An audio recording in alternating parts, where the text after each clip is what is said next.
Welcome back to Solo Spotlight. I'm your host, Ryan McDougall, and today's guest, Levi Biddlecombe, founder of Backstairs Burger, a guy who went from $13 in the account to lines outside the door. Not because of luck, but because he built a system that actually works. We get into the grind behind the shiny, the food truck spirit, the breakfast TV panic that turned into a pop, and how you turn fine dining technique into something you can scale without selling your soul. We talk real operations, what travels, what dies in delivery, and why he dialed back the too-chefy stuff to keep consistency tight. We get into all the nerdy details that make a smash actually a smash. But there's life in here too. The cost of building, the rebuild after setbacks, and what it looks like to be present for the people who matter while you still grow a brand. If you like origin stories, this one's for you. Let's get into it. My guest, Levi Biddlecombe, founder of Backstairs Burger. All right, big episode, episode 50, Solo Spotlight. I'm here with Levi Biddlecombe. Levi Biddlecombe. Thank you so much for coming out. We tried your burgers about a month and a half, 2 months ago. Delicious. We went to the South End location. Is it the Colonial? What's the chicken burger? General Sanders. The General Sanders. I didn't know why. We checked military rankings and realized that General ranks above Colonel. So. Right. No, it was wicked. I loved it. Crack fries were delicious, and the PB&J burger on par. Staff were amazing. I copped a bunch of stickers. They were. That's basically the reason that I reached out. I like look around. And I was like, the patio tables, dope. I was like. And we're going to get into it with your collaborations and everything like that. But like what you got it going on is really, really cool, man. It's standing out. Like I try to go to like at least 1 or 2 spots a month of like just trying new shit with me and my girl. Yeah. And we went there and immediately we were like, this is a vibe. Perfect. Yeah. That's we were what like, this is a vibe, man. The red tables, like you guys are doing something cool. So years of being in this industry and developing how to be welcoming while doing high level food, as somebody who worked in fine dining for so many years, with that stigma that comes with it. We wanted to do burgers at a high level because I did fine dining for over a decade. So being able to do that and apply all of that to these burgers, making everything from scratch while having a vibe that's welcoming and well, it's definitely a balance. Yeah. It's definitely a balance. Mm-hmm. Was there much trial and error with that? Was there any early prototypes that were just like, yeah, this doesn't hit? Well, when we started, because it started out of, I had a fine dining place for 3 years, and during COVID, we started doing burgers with one of my ex-business partners, and that was our trial and error period. Mm-hmm. We didn't really we had like 2 burgers, and then we would do a collab burger, and that was pretty much it. Right. It was super simple, as easy as possible. Just try to bang it out without too much prep because we didn't know what to expect. Mm-hmm. And when we were collaborating, every week or every 2 weeks, we would have our like 2 basic burgers, 1 collaboration burger, and then me and my business partner would each come up with our own like smash you in the face crazy shit. We would alternate. We'd have a single that was crazy and a double that was crazy, and we'd alternate. And that was sort of our trial and error period to see what hit and what didn't, what was too extreme, what wouldn't work on a regular basis if we had a restaurant. Some of them were just too much prep, but in the beginning we didn't have to put out that many, so we were really able to push the boundaries of what we were doing. So there was a ton of trial and error there. There was a lot of stuff that was a little too extreme that moved really well, but it was like, we can't keep this up. You can't. Now, is that like a sustainability thing on like money wise? Like it's just costs too much to do the, like you said, the prep or the ingredient? Because there has to be a balance too of like, you want to always have it fresh, but then it's like, well, you also want to have it fresh, but if it's too crazy, then you're like, well, I have to charge $40 or something for this burger, and that don't really make sense. It was less of the cost and more of the prep, because some of the shit we were doing was a little bit wild. Like, we did a fondue burger at one point that was just like a massive double cheeseburger loaded with everything, and then when they would come and get it, if it was a pickup, we did allow them to eat on our little patio out there, but if it was a pickup, it came with like a big thing of this queso that we made that was intended to go over the top of the burger. And to try to make that happen on a consistent basis was a little bit much. We did like a ramen burger, and we were making our broth from scratch. It was like a 16-hour broth that we would literally reduce down and thicken to glaze. And it's like, we can't be making 16-hour broth. So it was just like, we and had the to dine-in pick and choose. experience. Yeah. I wonder if the like you guys don't really have much of a footprint, but still measuring that out to find out like what's good for the dine-in experience. Like, it might hit if people are coming in, and it's like, nobody's pouring congealed queso over the top of a burger. Right, they see like it and they're like, what's this? Yeah, we had to simplify. Obviously, the goal is to have multiple locations, so we had to simplify it as much as possible while standardizing everything to the gram. I finally got a chef in to the one location that we do have currently, and I've sort of stepped away so I can see how it runs if I'm not there, because once we have 2, 3, 4 locations, I can't go to every location every day. So we've got it all sort of dialed in. We're able to balance the ability to replicate consistently. I tried to pull away a lot of the things that were a little bit too chefy, because I don't want to put that level of difficulty on some of the staff that we have. And being able to plug in just a talented chef into each location is a harder thing than I anticipated, just because I've done this for so long and it comes second nature to me. But this one now we've got fully dialed in, and so now I've sort of got the blueprint for 2, 3, 4, 5, 6 to 20. So why the south end? So originally when we first started looking, that was one of the first locations we looked at, and we weren't interested. And we looked everywhere else, and then I talked with my girlfriend, and I was like, let's go back to that location and see, because it had a hood fan. Right. And that's the biggest thing.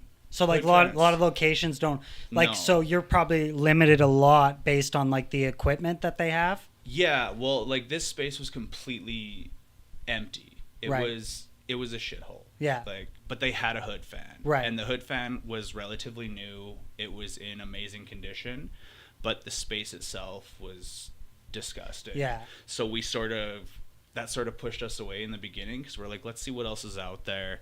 And we looked, and either places didn't have a hood, and I didn't want to drop $55,000. I had to do that with my fine dining spot, and it actually ended up costing me like $65,000. Right. And it was just too much. So we're like, hey, hood fan is a pure requirement, and the only other spaces that we saw with hood fans were like astronomically expensive or just way too big for what we were trying to do.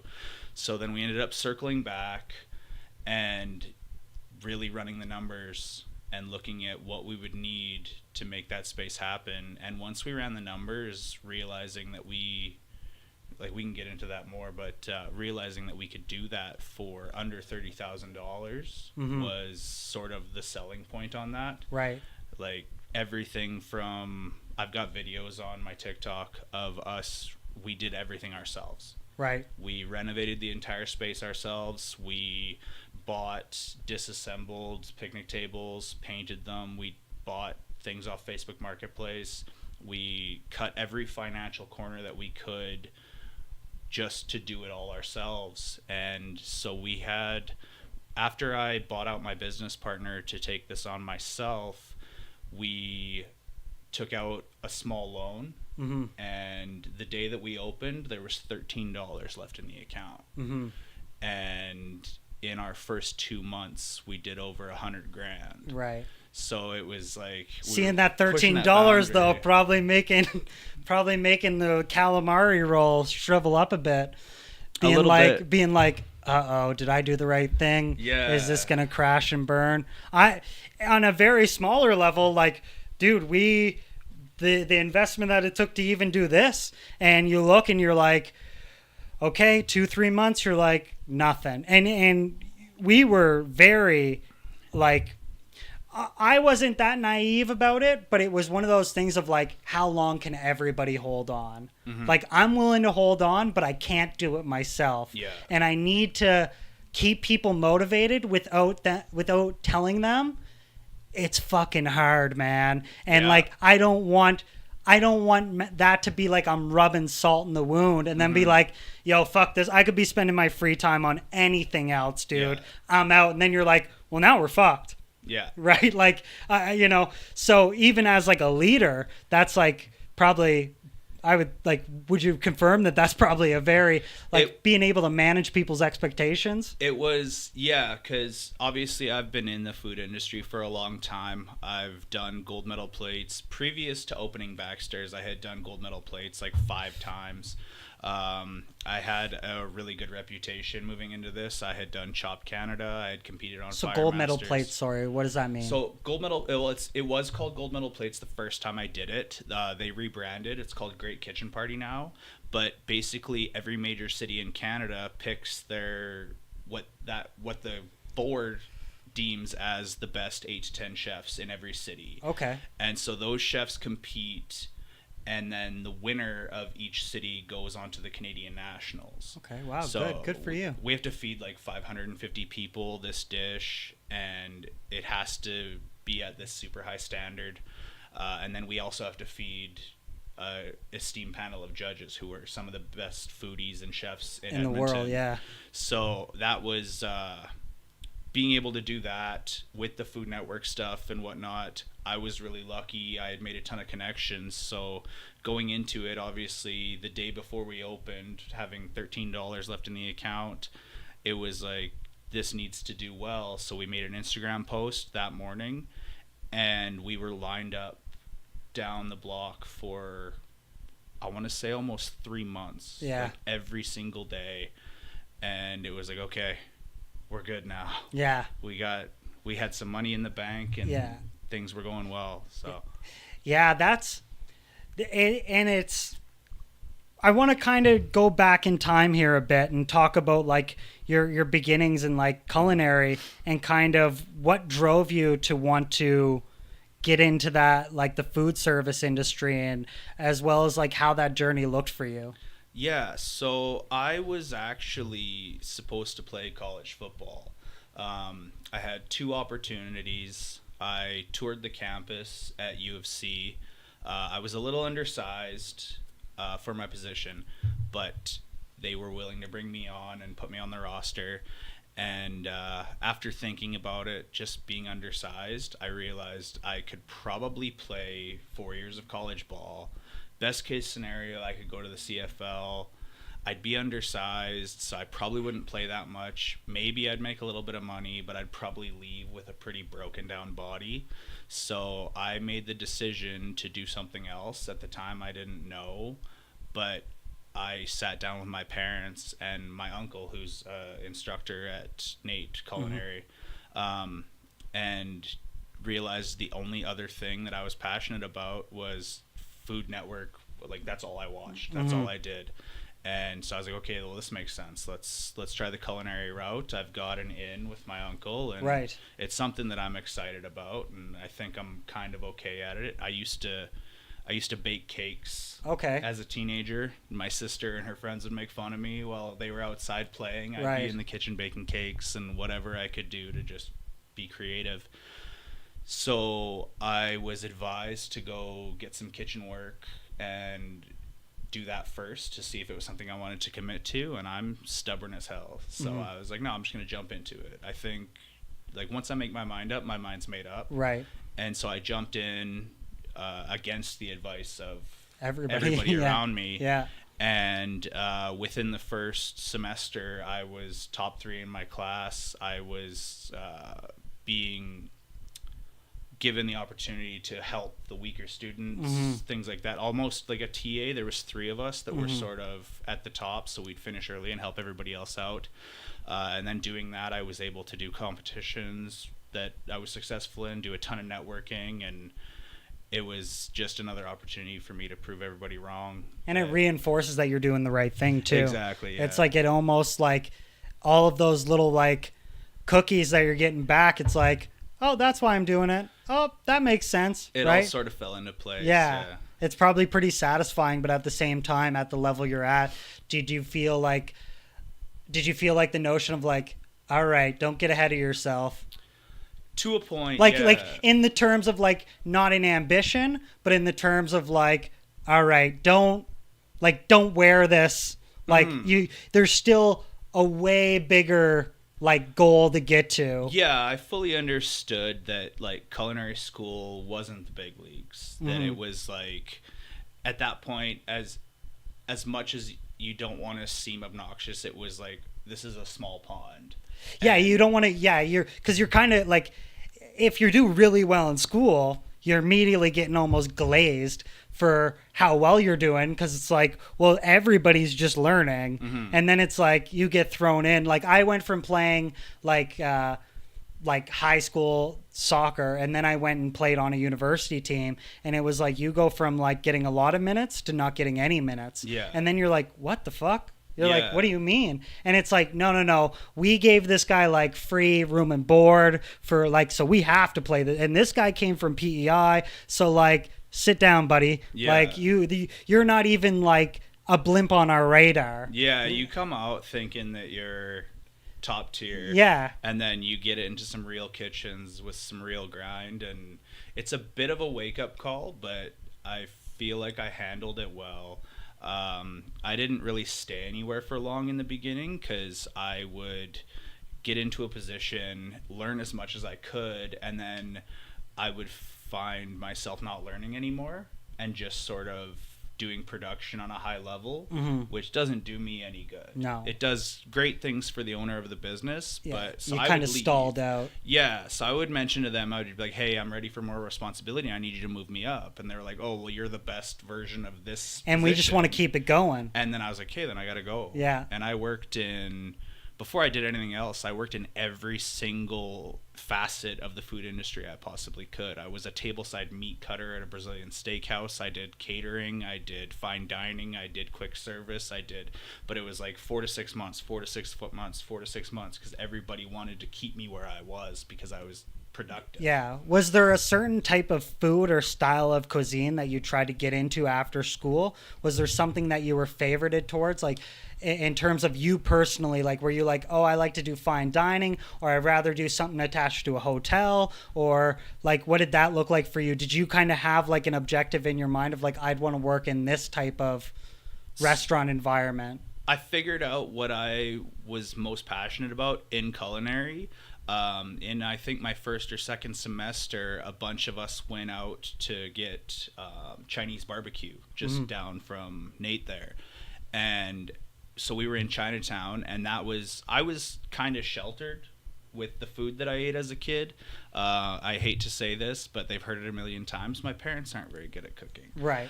I didn't have a grandma that cooked incredible food. I didn't have any like good food influence. I grew up with the most basic white food that you could have, well done roast beef, things like that. Right. Stews. And stews, baked chicken.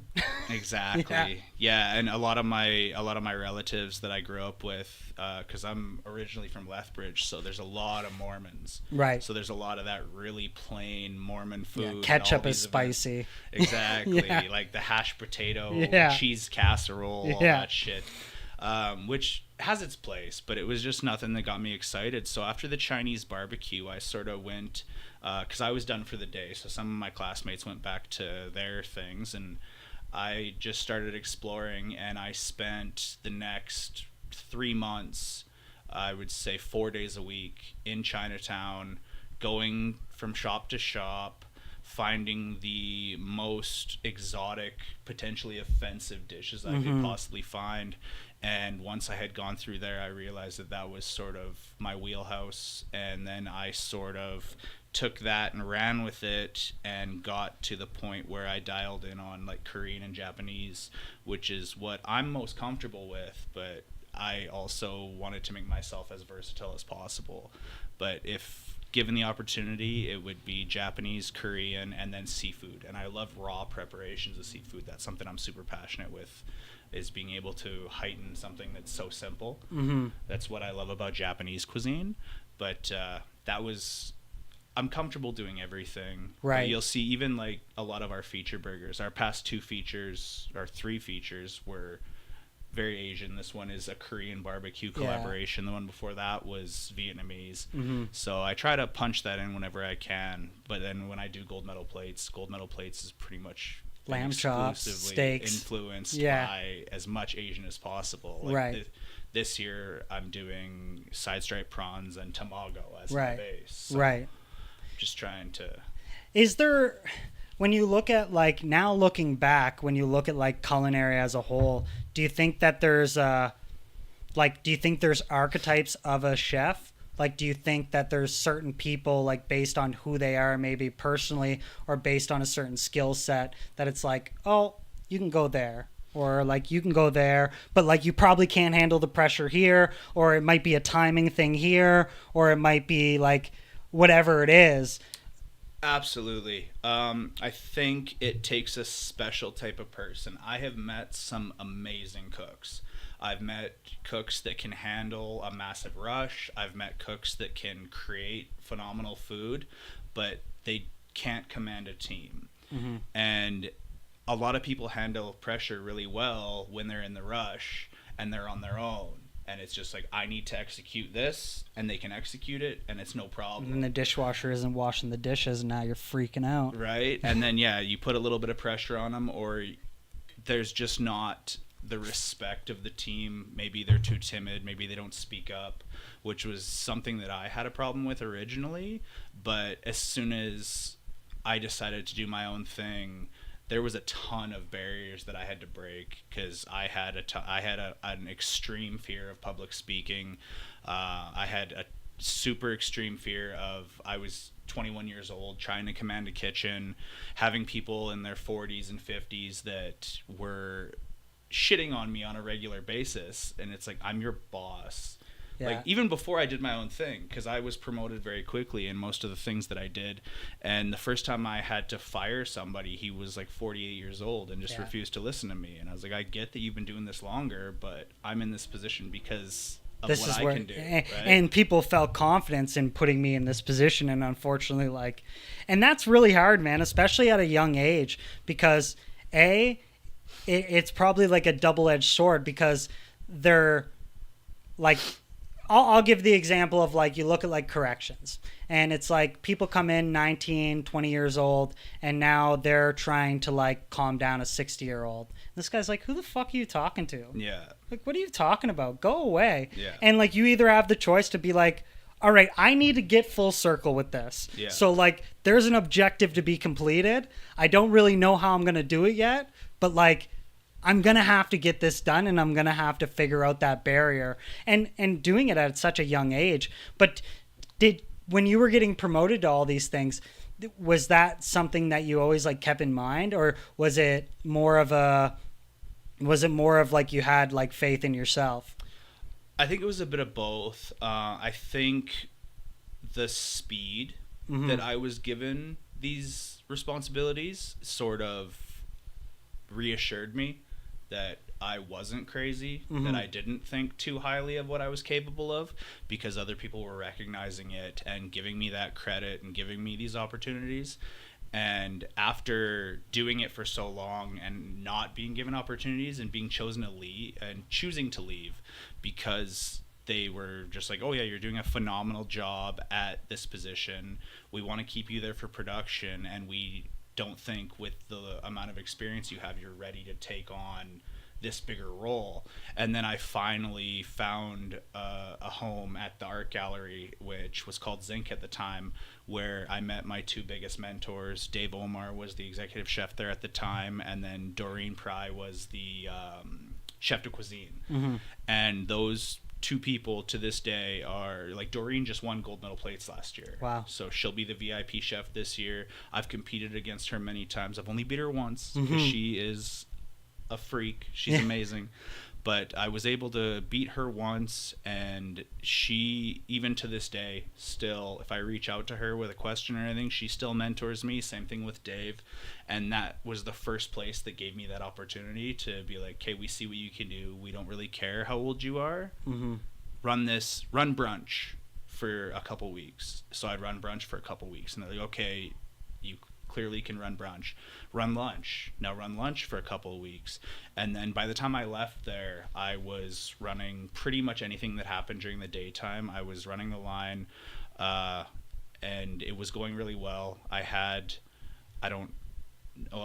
It's too late now, but I actually had my chef sign me off my hours 1,000 hours early, so I could get my red seal. Right. I just said, hey, I need you to sign my blue book for my hours. And he was like, okay, you clearly know what you're doing. You don't need this. You don't need all these hours. I'm going to sign them all off right now, and then you're done. Yeah. And I was like, all right, that was incredibly gratifying. And that was just one more thing that was like, okay, I can do this. I can lead kitchens. So I chose to leave to go to a golf course where I could make double the money. I wouldn't really learn much, but I needed to save because I had plans to launch a food truck. Was this always your idea of like, even working in kitchens and finding all these different opportunities? Was it the always idea behind this of like, yeah, I have that like entrepreneurial spark and like, this is what I'm going to do? Or did it come in time? I never wanted to open a business. No. When I was in culinary school, I had instructors and mentors tell me that it's so much work and the juice isn't worth the squeeze for the most part. They were like, go be executive chef of a hotel, make a ton of money. My original goal was to actually go explore my career and then come back and be a NAIT instructor. Right. Just because I knew that it was good hours, good money, summers off, all that sort of thing. And you're still leaving your stamp on the you're leaving a legacy. And that was what I wanted to do. But as time went by, once I got out into industry, I just kept seeing people above me doing things that I don't want to say didn't respect, but that I was like, why are you doing this like this? Why is this being done so plainly? It's like, this is what's wrong with this. Yeah, and I was like, nobody wanted to take my advice because they're like, oh, I'm an executive chef. So I was just like, if I think I can do better, why don't I go and see if I can and see how it goes? Maybe I'm delusional, but I think I can do this better than the people that are in charge of me right now. And then at that point, I realized that me working for other people was not the goal. How did you take to the kitchen culture? Because I worked in a hotel restaurant for probably like 2-3 years, and I was like bitch boy. Like, I was shucking oysters for like 6 hours, cutting lettuce, like cooking bacon, like just sheets of bacon all day. That's all I was doing. Shucking oysters, sheets of bacon, cutting romaine.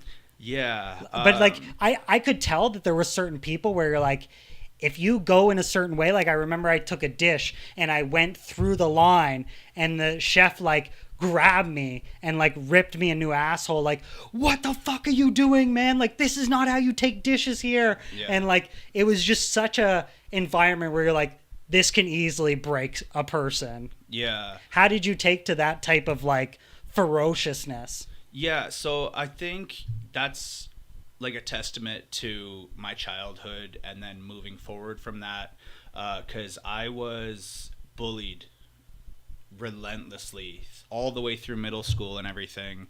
And then I moved, this was when I lived in southern Alberta, and I was bullied heavily. And so when I moved up here and I found football, I played 1 year of football back there, and I was the new kid. So I played a little bit, but I was basically the bitch boy. Yeah. And so then I came here and started playing football, and it was completely different. It all sort of gelled, and the coaches were a lot more serious and things like that. So that sort of started to develop my skin thickening. And then just success in football. After I went to high school, like I was just based on pure ambition. I was placed immediately on the senior team, and I never looked back. I started every game and got a ton of praise and took the beatings fully. So when I got into industry, I was still only like 40% of the way there, and I bounced around a lot. But then before I ended up at the art gallery, like we just talked about, I was in Banff, and I worked in a Gordon Ramsay style kitchen. Yeah. I was there for an entire summer. I was working 16 to 20 hours a day. When I worked out my wage, I was making like $4.30 an hour, and pans were thrown. There was screaming. Some of the punishments that we would get, like I had to quenelle lobster mousse for 9 hours straight. That day, I was stabbed by my chef with a 2-pronged fork through in my ass, and I bled through my pants. I had a scar for years. Even things like we would bake baguettes, and if you forgot to put the timer on and the baguette burned, he would take this big black burnt baguette, and again, this is a little offensive, but at one point I had my chef come up to me and be like, "Oh, I didn't know you were such a fan of black dick," and take this burnt baguette and crack it over my shoulder, and just crumbs and hot crumbs everywhere. And it was an absolute nightmare. I lived in a basement, 9 of us, 3 bedrooms, 1 bathroom, and a pull-out couch in the living room. 9 of us lived down there. And it was sort of that life-changing moment of realizing how shitty things can be. But I came back with a letter of recommendation, and I haven't had to print a resume since. So it was worth it, but it made me the person that I am. And it's interesting you say that, because like I watch a shit ton of podcasts, and like one of the podcasts I was listening to, they said like, if you were to create the most endurable person, you wouldn't necessarily give them an easy path. It doesn't make sense. It's like, if I was going to make someone like have a tolerance for like a certain threshold for things, they have to experience that. And like, as unfortunate as it is, it really is like trial by fire. Can you kind of make it through that, and can you kind of not, right? Even when the people tell you, oh, it's not worth it, don't do it, it's like, well, that's an internal dialogue that you have to be like, okay, am I going to listen to these people? Do I know what I'm doing? How much do I respect and care about their opinion? And do I give a fuck? Oh, okay. Well, I got to sit with this. All right, I'm going to keep going, right? Where like that, like I had a conversation, because like I was being, like the idea of working in this kitchen was, so I extended my co-op, like my on-job training for like high school, and I could only do it for 6 months. But I was so interested in working. I lived so close that I was like, just keep me on, hire me. And they were like, well, we're not able to hire you, but we'll just comp you some gift cards. So like, we'll just give you like some Sobe gift cards or whatever it is. And like, you can just come do like I'd come at like 3 a.m. and just juice oranges. And like, just cause I wanted like the experience. And then I remember talking to the sous chef and saying like, yeah, this is going to be like my career. I'm so excited. And she said, yeah, it's going to be your career. She's like, I've been here for like 6 years. I just got paid and I can't afford groceries. So do you really want to fucking do this? And I'm like right before the top. Like, it's the sous chef, the head chef, and then the executive or whatever. Like, and she's like, and we were in Geo, which was attached to Prince George Hotel. And this was like the best fucking spot you could work. And she's like, and I'm being beaten with like I'm being abused. So she's like, anything less than this, you're done. Like, and there's only one of me. So, you know, and that kind of really like struck a nail for me, and it kind of turned me off. And like, it's one of those things where like, you know, eventually I was able to like reroute and pivot and everything. And like, but I always have like that idea of like, fuck, did I take her word like as gospel? And I just didn't do it because I was like, yo, she just scared me. Well, and like, once you know how hard it can be, if you can get through how hard it can be. One of my favorite quotes from one of my culinary instructors, I guess it's not even really a quote, but I had turned in it was one of my dessert chefs, and I had turned in my pastry, and he'd given me a great comment, and I was just like, hey, I want to know what you think about my future in this industry. And he just looked me dead in the face and said, if you can endure this, the money will come. I'm not worried about you. You got this covered. And like that was sort of when I was like, all right, well, let's go out there and see what I can endure. And after I made it through Banff, I sort of felt invincible. Right, because you're like, nothing. If I was able to go through this, I'm good. So now, where was like the shift for you? Because you talk about like never wanting to like have a business, hearing all these like comments about how hard it is.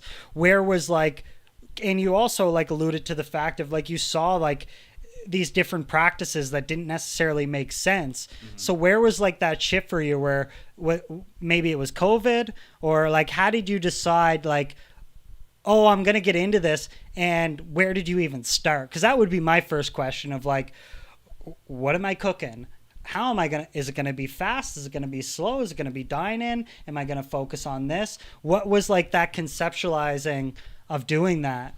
So that whole process started when I was at the art gallery with my mentors, and after, I can't remember how long I was there, like between 1 and 2 years I was there, and I had to give, at that point I was like, I think I want to do my own thing. I'm not making enough money here. I'm learning a ton, and I love the people that I work with, but if I'm going to do my own thing, these high level chefs are putting so much faith in me. I think I can probably do my own thing. I respected the food that they did. Like, I respected the hell out of everything that they did there.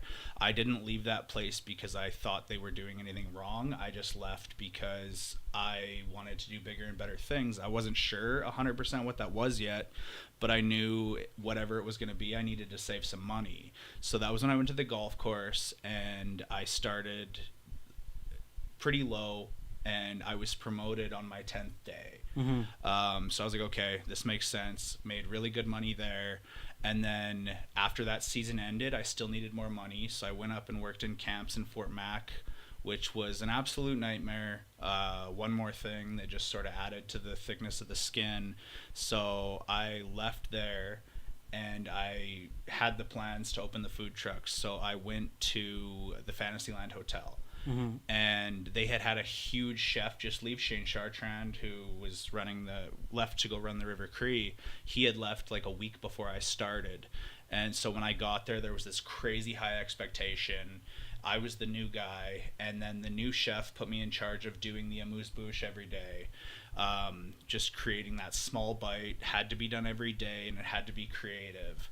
And the chef, after I had done maybe 4 or 5, came to me, gave me his business card, basically said, you're better than this.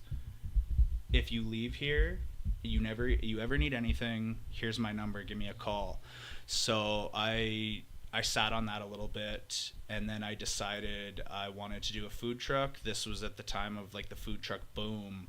So I was like, what's the best way that I can get my food out there for the smallest amount of money? I knew I wasn't going to open a restaurant for anything less than like $100,000. I was a kid. I didn't know what I know now. And so the day that I went to give my notice, they brought me in for a meeting beforehand and told me that they were going to give me the head of banquets junior sous chef position of Fantasyland Hotel. And I was like flattered, but here's my notice. I got other plans. Yeah. And so I sat down with my dad, and because he had to co-sign, I was like 21 years old, right, and told him that I was going to do a food truck, and I wanted to have it open I want to say I came back in mid-January of 2014, and I said, I'm going to open a food truck. Can you help me lock down a loan? And he's like, yeah, sort of casually, not really thinking much of it. It was just I'm going to need 60 grand. Right? Like and then he's like, what? I thought you needed like $2,500 or something. Yeah. So I have some of the most extreme ADHD that you can have. I'm like 99 percentile.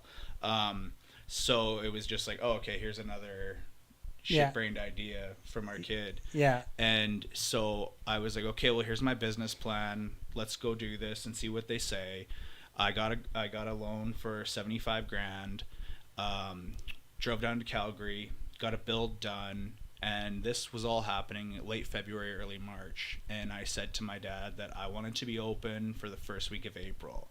And he nearly spit out his coffee. He was like, that timeline's insane. How are you going to do that? And I dedicated every second of every day to making that happen. I went through all the permits. I didn't do the slow process. I would call directly, and if they couldn't help me, I'd talk to their superiors. And it was just a grind every day. And we opened 1 week later than my goal. So where was like when you talk about food trucks, where was like the points of like, where would you hit in terms of like, was it the festivals? Was it the food truck rallies? Like what was the, like, because I remember even in Nova Scotia, you'd have like food trucks that were outside of like a Canadian Tire. Yeah. Right? So like, how did that look? Where'd you pick a location? So I was really lucky because it was right during the boom when like Eat Street and the food truck race. And right. When it was like the food truck was like the coolest thing you could possibly do. So I was able to, first we started downtown, and I got really lucky because on our 7th day of operation, I got a phone call from Breakfast Television because I sort of parked near their studio and they had noticed me. So they called me up, and at this point, I still had a crippling fear of public speaking. So this is back when Ryan Jesperson was still working for Breakfast Television, and they were like, Kate, we need you here. I think it was like 7:30 in the morning. And we're going to make your 2 signature dishes, whatever. We're going to do the interview, blah, blah, blah. And so I pulled up, and I was, like, in a full panic attack. And it was sort of a crossing point of, like, okay, I can get over this and try to make this work, or I can make a fool of myself on live television and watch my business burn Nut to up the or ground. shut up. Yeah. And that's what happened. It went phenomenally well. Ryan, after the interview, had said, "You've never done this before." That was as smooth as we've ever had.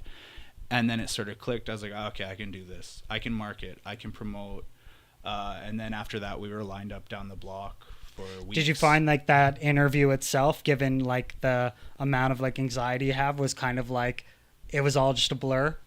Like 100%. you started and then all of a sudden you're done and you're like, oh God, thank God. I have pictures, and that's my only memory of it. I do not remember it happening at all. That's crazy, especially that being your first time. It's not like some person coming for an interview, this and that. It's like, this is big time. Yeah, it was a smack in the face, but again, same thing. But you again, either do it or you don't. And the thing is too, like we talked about, these are all like reinforcements that like, okay, like I'm even though it's hard, I'm doing the right thing, but it's supposed to be hard. Yeah. Like that's what people don't understand though. And I think that's like a big thing that people miss, where it's like, yeah, it's going to suck. It's going to be difficult. I'm going to be uncomfortable. Like I remember even preparing for even everybody today. I'm like, yo, I can't fuck this up. Like it just because like, it's just one of those things. Like you push yourself and then you get there and you're like,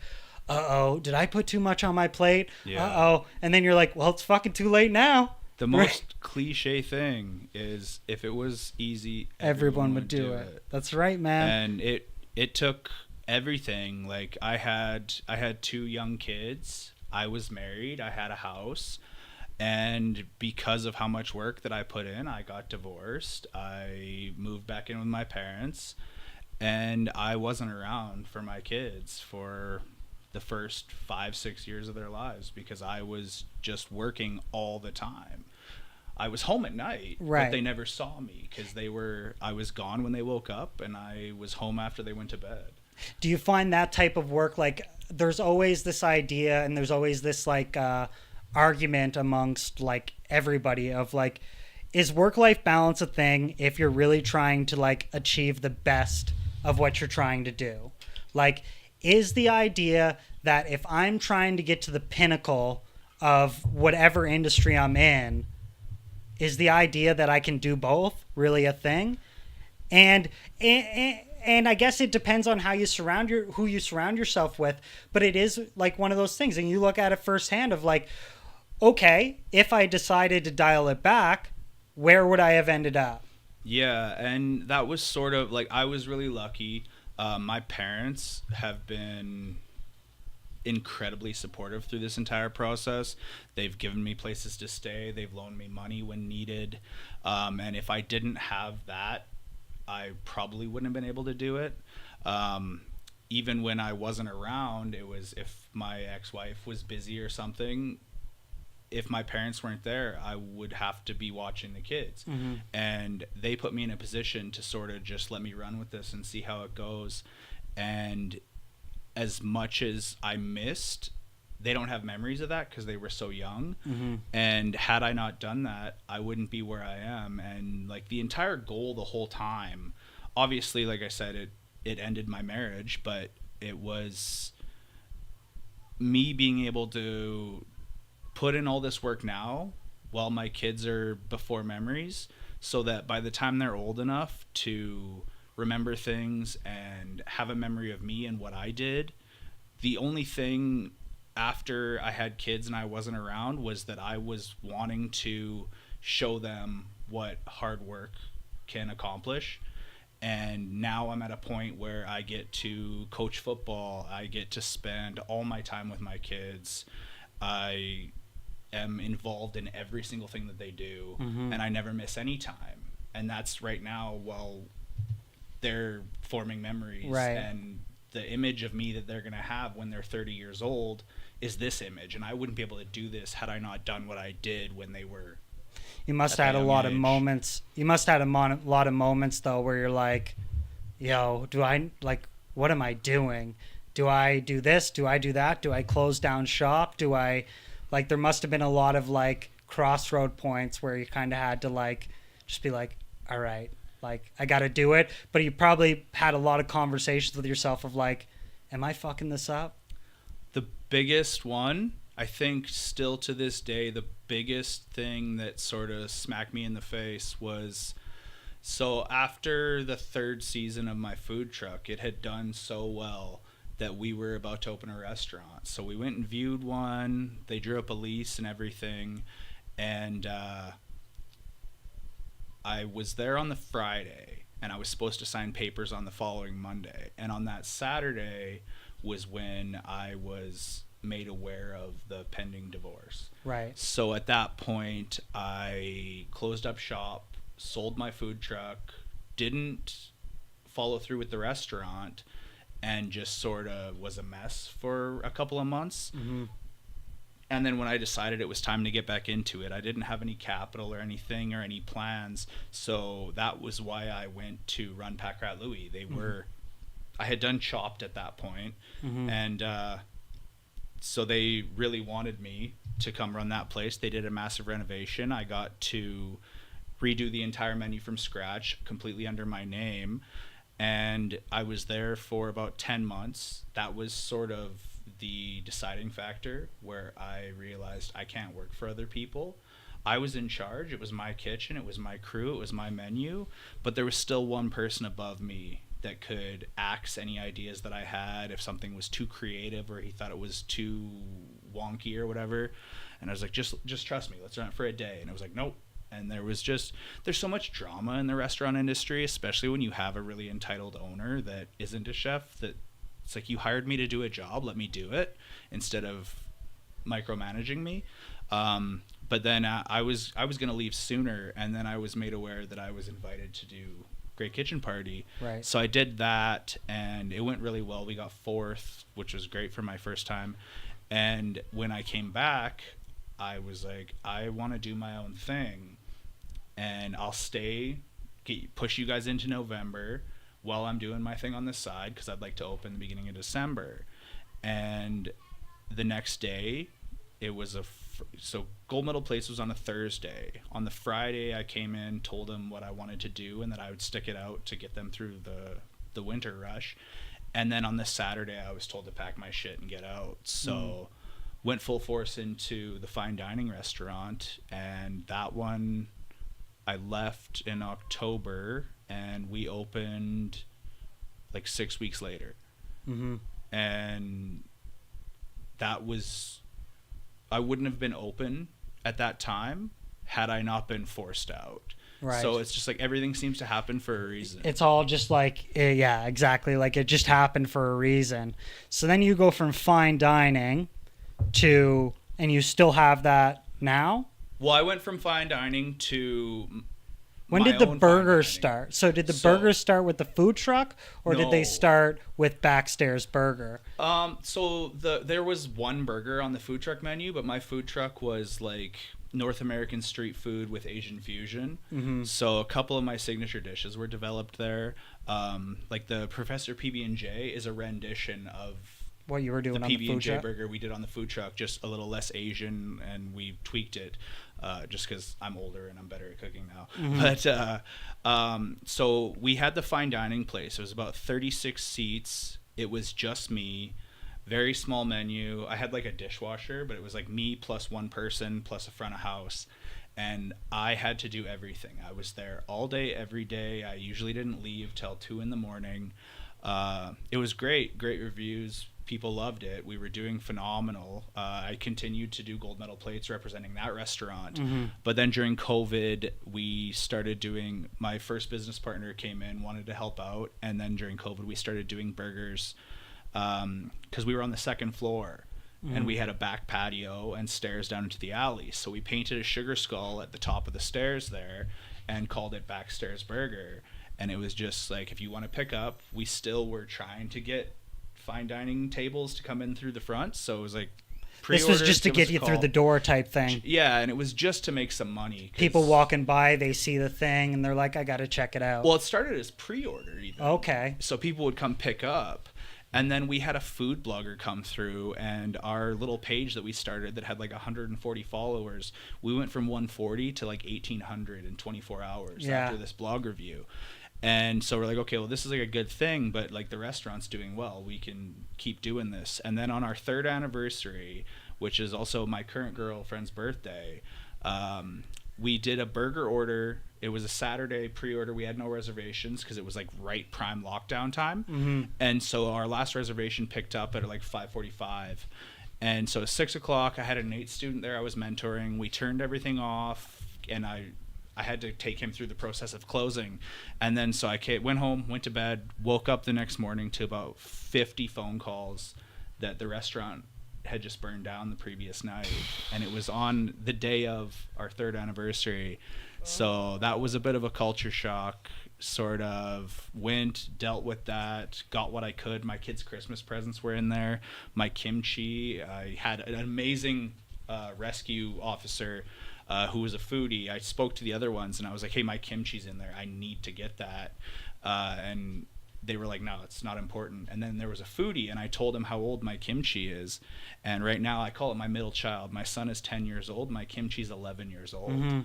And so he went in and got that for me, which I'm forever grateful for, because that kimchi is like part of what makes me who I am. It's like a part of your soul. And then after that, I was a mess for about 6 months. I didn't do nothing. I was drinking a lot. I was just like trying to figure out what the hell I was going to do. And we had an opportunity to run some pop-ups, continue other restaurants that were closed during COVID, and use their kitchens. And then we were in the 5th Street Food Hall for a little under 2 years, and the brand just kept growing. The reviews were getting better. And then after we left that space, because it wasn't a good fit, it's no longer open because it was poorly managed. So when we left there, my business partner had enough. He went and took an executive chef job somewhere else. So it was just me. I bought him out. And then that was when I started to figure out, where the hell do I go from now? And when I looked at all those spaces, and I finally ended up at the Southside location. And then once we got there, it was balls to the wall. It was there all day, every day.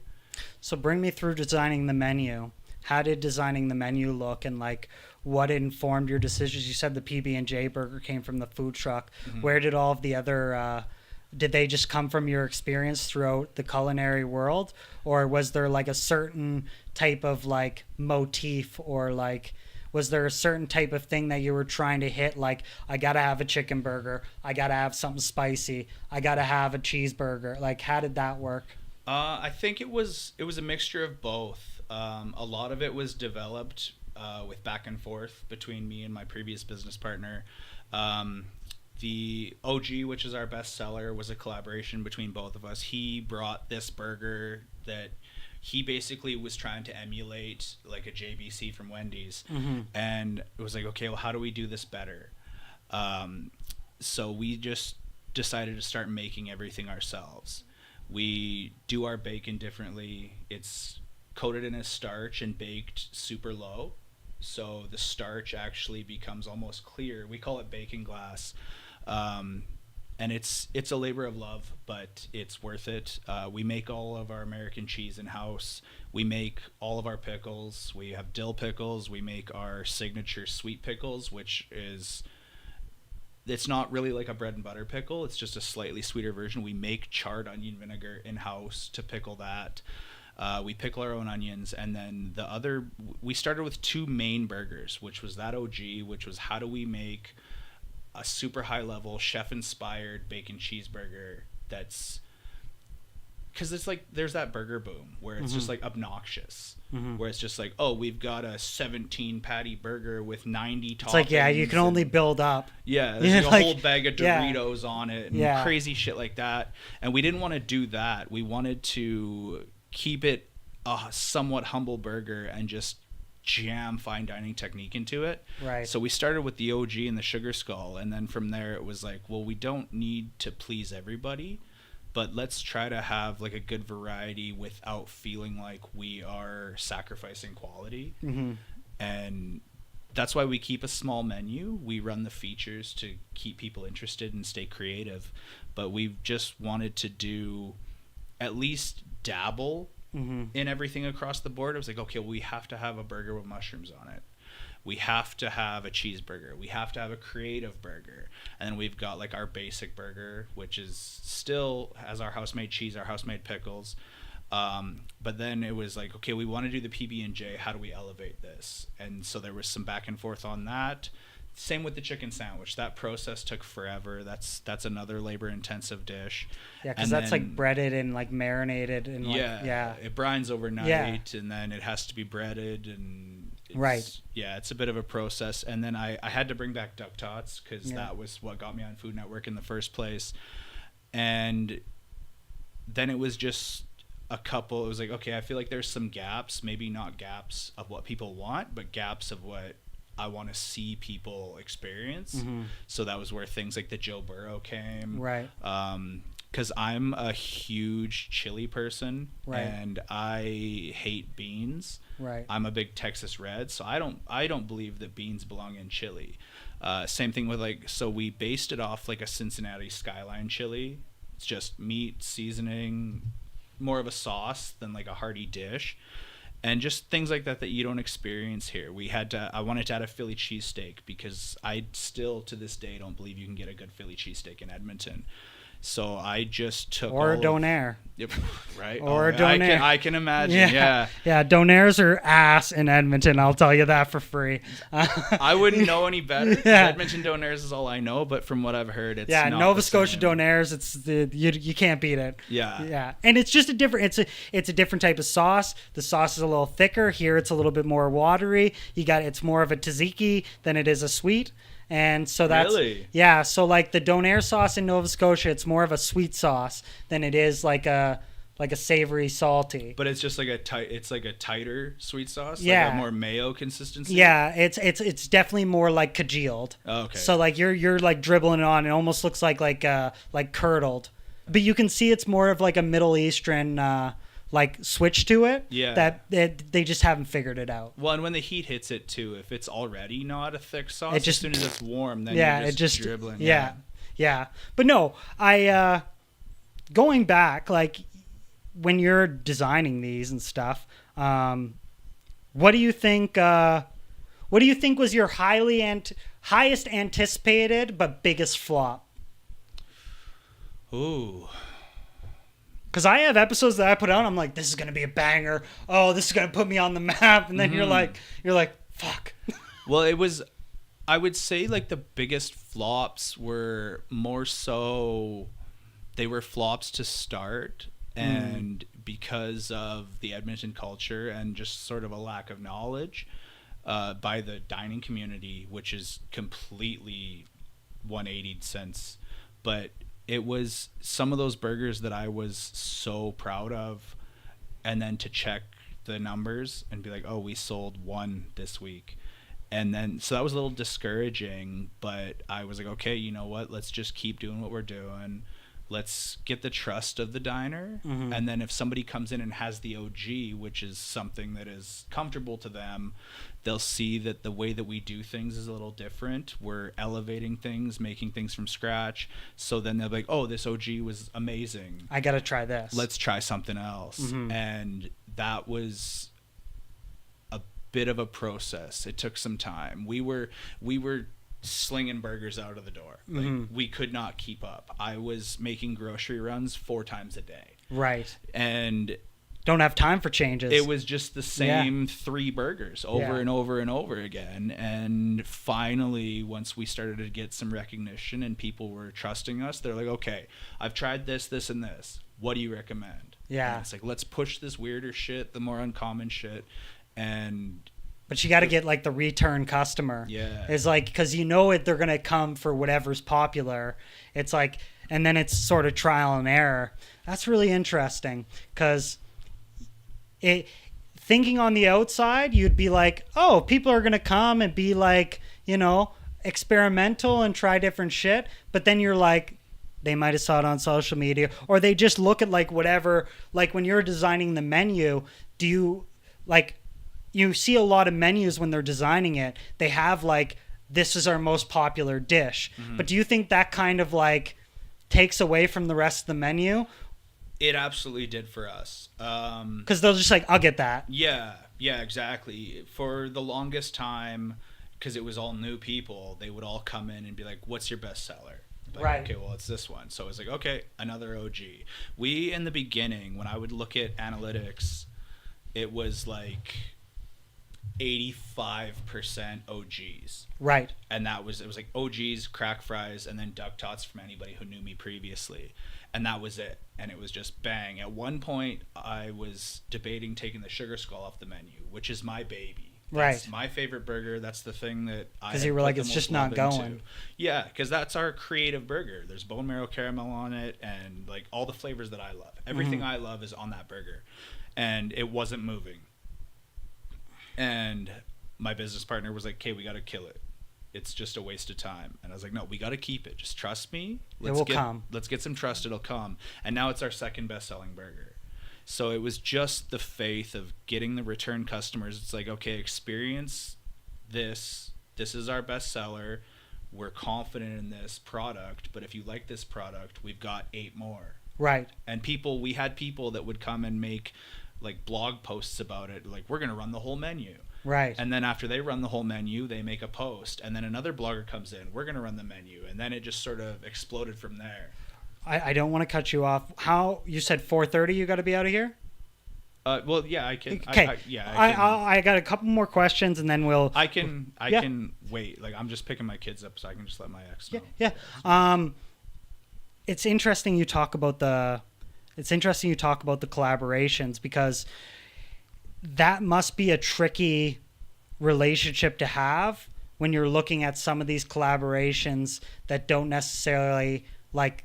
It's not kitchen industry, or it's more like social media based. And how did you kind of manage those like collaborations, or even like creating an item that was suitable for both of you guys? Like, what does that conversation look like of like, we're going to take your name, but we're actually going to make the menu item? And how much say do they actually have?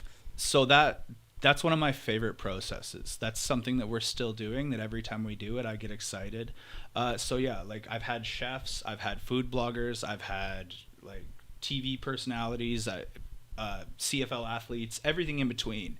And how I start it is just give me flavor profiles that you like. Don't think about a burger, because I've had some people come to me be like, well, on a burger I like cheese and bacon and tomato. I want to do the OG but different. Yeah. And you're like, I already got one of those, yeah, man. we can't do that. I'm like, don't think about a burger. Just tell me what you like to eat and I'll spin something up. And I would say 85-90% of the time I spin something up, we bounce back and forth on the name, and they're all about it. Every once in a while someone will be like, oh, can we tweak this or can we tweak that? But they have full say. I won't sell a burger until they give it their stamp of approval, because Right. it still has their name on it. And I'm not that obnoxious that I'm like, I know better than you. It's just like, if you're not proud of this burger, you're not going to help me cross promote. Like, Right. I'm asking you to do me a favor. Right. So I'm going to work with you. Yeah. Yeah, that is true. I always see it too, as you like if you have 10 people, 9 people are going to be perfect, and then the one guy, you're like, dude, you have no idea what the fuck you're talking about, man. Right. I think you should take a seat and just let the professionals, Exactly. you know. So it's but that's good though. That's good you had like a good experience with that. And what was like the driving factor with that? How did you was that just like a creative thing that you were like, oh, this works, like our social media kind of, or was it the idea of like you saw food bloggers coming in, you were like, maybe I can leverage this? Well, it was a little bit of both. So when we first started, like I had mentioned, we started the feature burger when we did the pop-up, just because we wanted to extend our reach. And if we had people with some reach, then it was cross promotion. So it started purely as a cross promotional thing, and then we stopped doing it. And then when we started this location, it was like, okay, well, let's bring that back, because that was a huge thing. And the first one that we did was Kevin Brown, who now plays for Toronto, but he was a rookie. He had just gotten here. He had shown up really well in preseason, but he was relatively unknown. And I was like, this is perfect. I want to reach out to this guy. And as soon as I messaged him, he was like over the moon, because he had just shown up in Edmonton. Yeah. He's not from here. He's from the South. And I was like, okay, well, just give me some flavors. And so we did this like southern sweet tea glazed bacon burger with like a peach chutney, and just everything that he had given me. He just gave me a list of ingredients that he missed. Right. And it went so incredibly well. He started bringing friends in. When he moved here, he had like a sponsor family until he could find his own place. Right. And he brought them all in. They're still regular customers. And then he actually ordered like 50 burgers. And we went and delivered them to the Elks facility. And he fed the whole team on his dime. I gave him a discount, obviously, but he insisted on paying. And just from there, it went crazy, because with all the coaching I do, I help out with like Elks youth camps and stuff. And I would have players that I was coaching with be like, hey, you're the burger guy. Kevin brought us your burgers. And then it just sort of went from there. It was crazy. And it's cool too, because you're creating like a you're creating almost like a culture, right? Where it's like you're finding people that are local creatives or influencers or athletes, and like you're bringing them on board, so then like your name becomes synonymous with everybody else's name, you know what I mean? And then you're starting to swirl around in these circles that might have like people would have never known, right? And because I love Edmonton. Mm-hmm. I know a lot of people don't love Edmonton, but I love it here. This is my city. I fucking love it here. Yeah. Getting out of Southern Alberta was the best thing I ever did, and I'll probably live in Edmonton until I die. But it was, how do we promote ourselves, but also we want to be quintessentially Edmonton. Yeah. And it's like, what's the best way to be quintessentially Edmonton is partner with some of the biggest, best personalities in Edmonton. And being able to push that forward is awesome, because we just love to promote this city and the creative people that are here. When I was at my fine dining place, I hosted concerts on a regular basis. So I was able to make a ton of connections with like the underground hip hop scene, which is a phenomenal scene, probably one of the best in Canada. And being able to be a part of that, and I was just like, the more I reach out and the more people that I speak to, the further we can branch out into a new client base, but also promote this city. And even like our next month, we're working with a local rapper. We've worked with 2 local rappers previously, and they have this massive following within Edmonton. But being able to promote that and work with my friends and just sort of promote creative people in Edmonton that maybe aren't getting all the recognition that they deserve or need to get a little boost, and anything we can do to promote creativity in the city. It is very, very cool. I like that was the only time I ever seen it. And when you talked about earlier, when you were like, I wasn't able to do this in restaurants and this and that, it's like, yeah, no restaurant would probably ever let you collaborate with, like, especially if they didn't have a good following.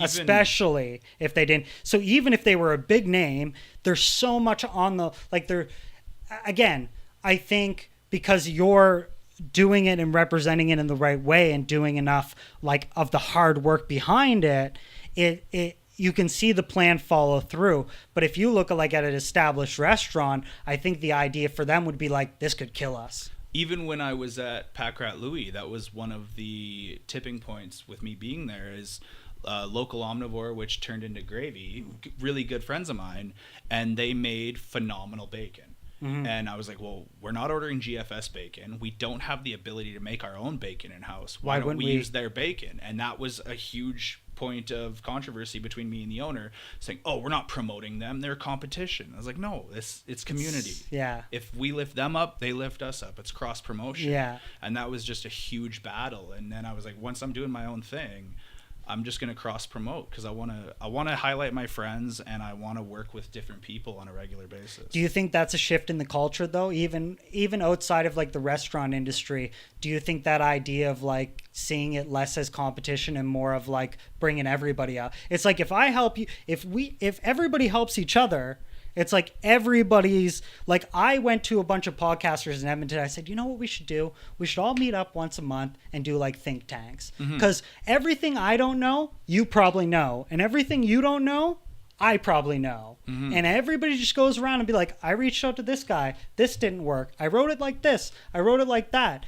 But sometimes you explain and people are like, well, why would you do that? Yeah, I think there's been a shift in ego, and there's room for, I think with the immersion of technology too, there's enough room for it. And I think it's an understanding of there's enough pie for everybody. If somebody else has pie, that doesn't take away from yours. Yeah, there's enough for everybody, so why not help each other get as much as humanly possible instead of being like, oh no, this is my slice of pie, you can't touch this. Yeah, it's like, well, if we collab, then that's 2 slices that we're both getting off of, maybe even 3. Yeah. So it's just like being able to understand that everybody's not competition, even in the Great Kitchen Party competition basis. One of the continuous things that we hear is that Edmonton, compared to even Calgary, the chefs in Edmonton are all so collaborative and so friendly, and we make it fun, whereas in other cities it's cutthroat. And it's like, don't talk to me, don't look at me, we're competitors. But it's just like, yeah, we're all competitors, but at the end of the day we're all friends, and why not lift each other up? And going into like you owning a like a place now and being an entrepreneur, like what type of staff culture are you trying to create? Like what has been like your ethos in terms of like being a leader and like managing a team, and what kind of pillars does like your brand or like the type of thing you're trying to run, like what are you trying to instill to the people that are working for you? So I think the culture that we've developed has been even better than I could have imagined. Going through locations and having different business partners come and go and having hiccups along the way, the team that we've brought in and the final team that I feel like now I've finally, like, my team is like in its final form. Like we've had to make some cuts and some changes, but now with the chef that I have, who I went to culinary school with him running it and everybody being completely bought in. And I think that I've tried to do that as much as possible by when we started trying to be a leader instead of a boss. I had no problem doing the shitty jobs and showing everybody that just because I'm in charge doesn't mean that I'm above anybody else. And just mutual respect, tweaking things when I needed to, but not getting mad, being like, okay, well, this is incorrect, but let me show you how to do it right, because this is probably a fault on my part for not training you. Yeah, you probably just not been explained properly. Exactly. Instead of being like, how did you not know how to do this? You're at this point, idiot, right? How are you this long in and you don't know? It's like, well, maybe no one fucking told them.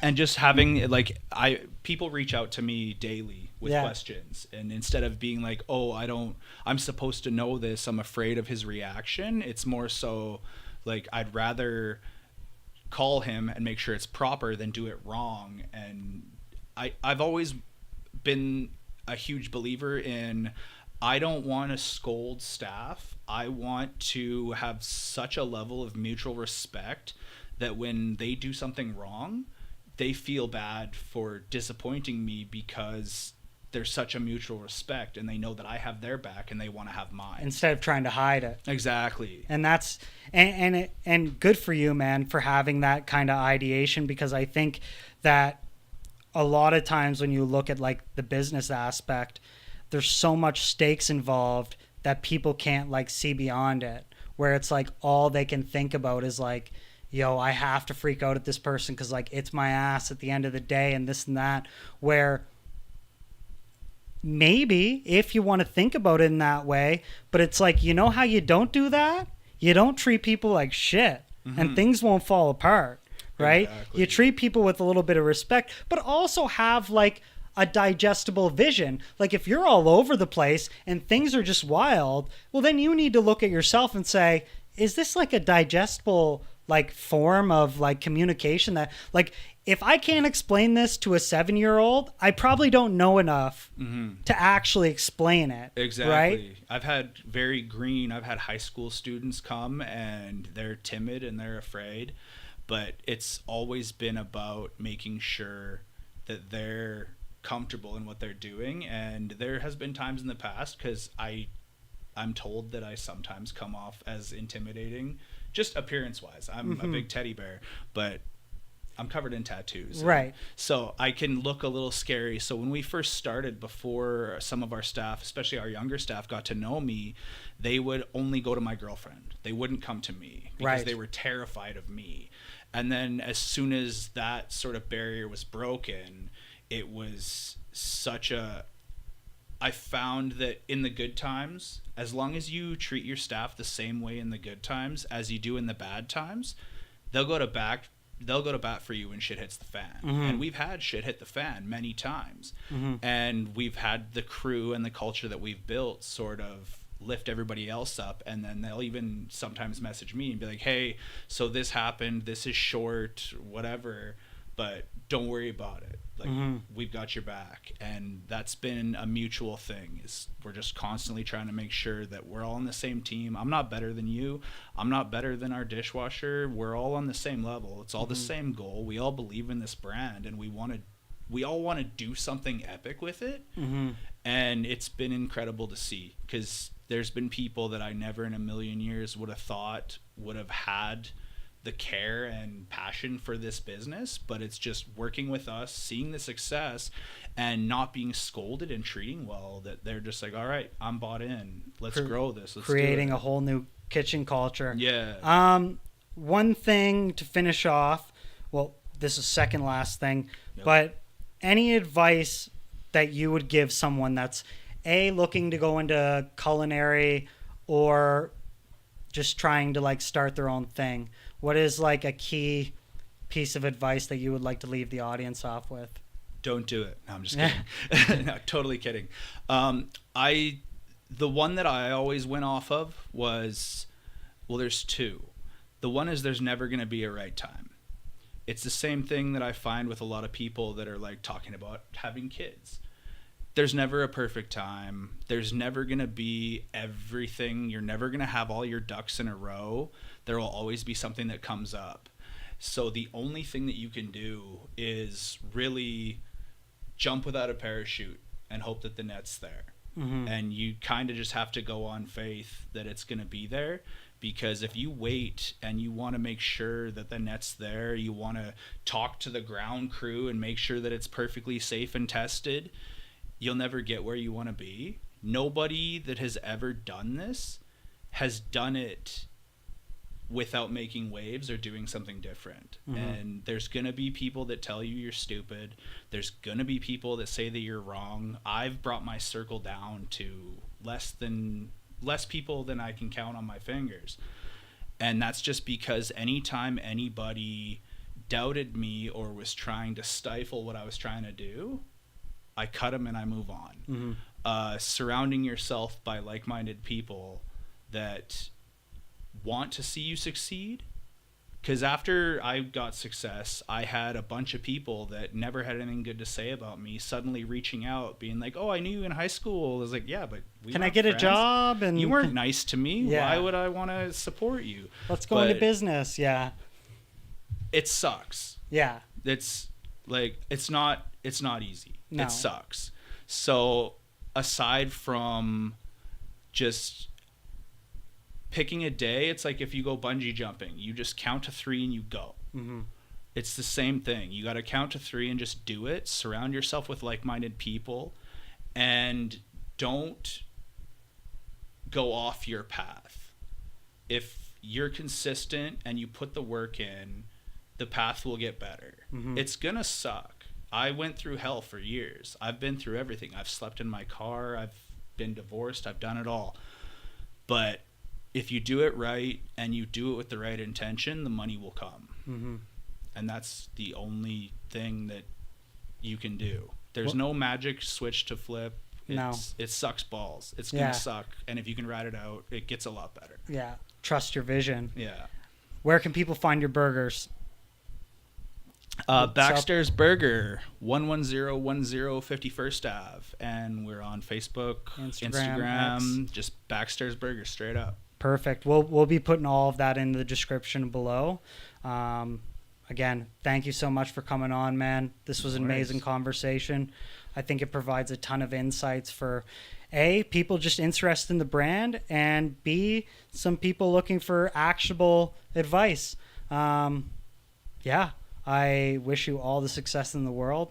We'll definitely be coming by getting some more burgers. I did the chicken burger last time. I'm gonna do the OG this time, or even the PBJ. That's the only way to do it. That's the only way to do it. We're big ones where we always share in our food, because it's like I gotta try all of it. If my girlfriend wasn't down to share food when we went out, I would have left her. That's now, right. So. With that has been episode 50 with Levi Biddlecombe. Thank you very much. Don't forget to like, subscribe, share. Having your support as an audience helps us get different guests. You have a great day. See you on the next episode.